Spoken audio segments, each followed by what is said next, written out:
In our previous lecture, we learned how to use and understand NS timers to create a counting timer. In this lecture, we're going to be using NS timers again, but in a different fashion.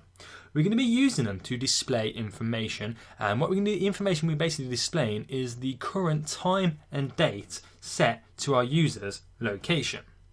Now, how we're going to do this is just like how we used our NS timers, we're going to set the timer to keep repeating itself so it keeps updating our two labels, which will display, well, label 1, our time, and label 2, our date. So to do this, we need to add in our two labels. So we're going to simply add one in, space it out there, and I'll put it nice and centered.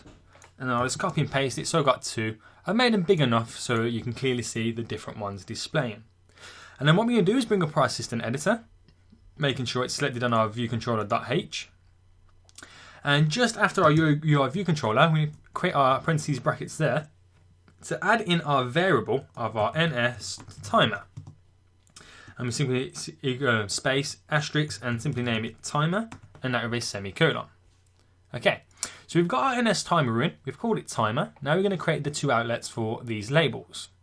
So this one is going to be our time label, add that in. And this one is going to be our date label.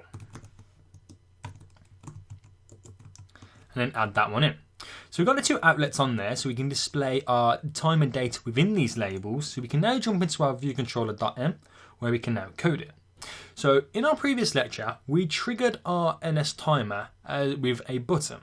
But what we're going to do in this one is different. We're going to trigger our NS timer as soon as the view loads. So as soon as it loads, our time and date will be displaying and updating every however long we set it to, or every second, to update our labels to keep us in time and with the date. So within the view did load, we're just going to space it out and we're going to create our NS timer formatted.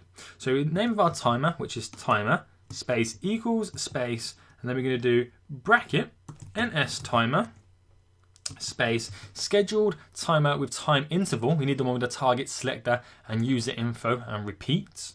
In the first highlighted section, we're going to put how often we want it to update. Now, as we've got a time and date, the date will only really update every 24 hours. It's more for the fact of our time. Now, our time is going to be displaying the seconds also, so we obviously want that to update every second. So we do 1.0. In the target, we're going to set that to self. In the selector, we do @selector. And we'll come back to this highlighted section in just a moment. And then in the user info, we do nil. And repeats, we want yes, as we want it to keep updating itself so we get the correct time. Now, just under the view did load, I'm just going to space this out here. We're going to create a void statement. Now, the void statement is what's going to be displaying our information in it. So every second, this void statement will be updated. So you do dash, bracket, void, bracket there. And I'll simply name it update timer and create our parentheses brackets there. And then back into our selector, we're going to select this to update timer.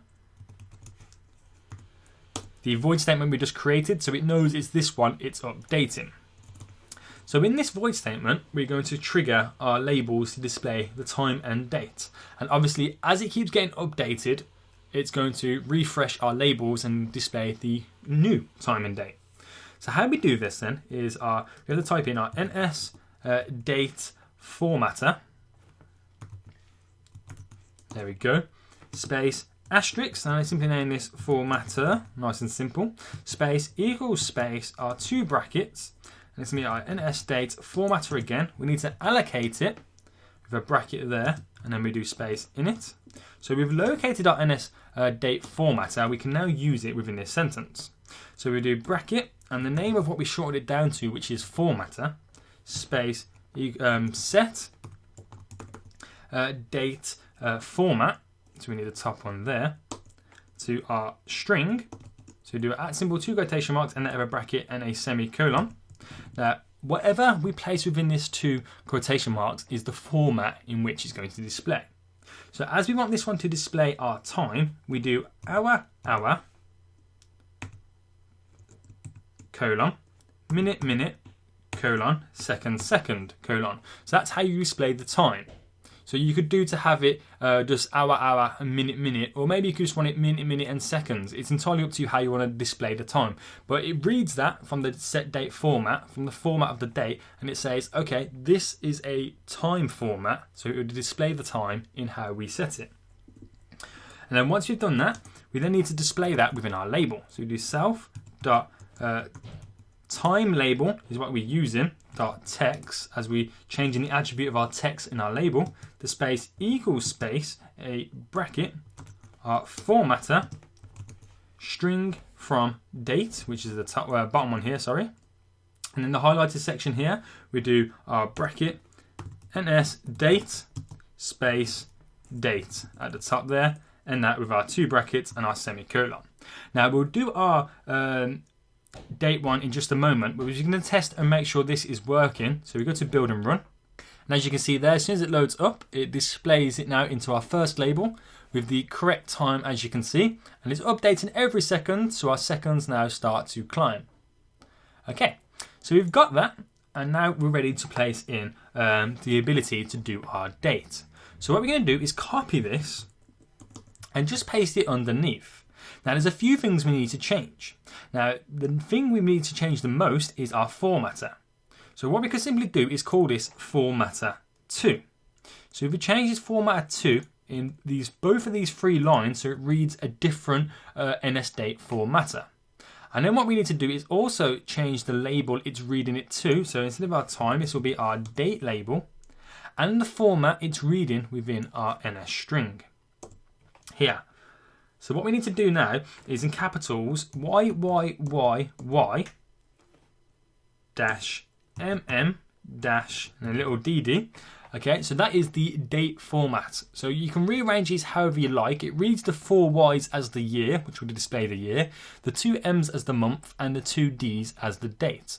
Now, it's not going to place this in our previous label or read any data from our previous label because we changed the name of the formatter. That's just a simple formatter2. We changed the format it's reading the date to basically date instead of time, and we've changed the label it's going to place it in. So we've got our date label, and it's going to place that in with the formatter2, which again is linked back up to our date format. So then when we go to build and run this, you can now see as well as the time increasing, we now have our current date being displayed and updated every second. Now, updating every second doesn't really matter for the date, as it only updates every 24 hours, but for having the time in our application, it needs to be updating every second to keep our users up to date.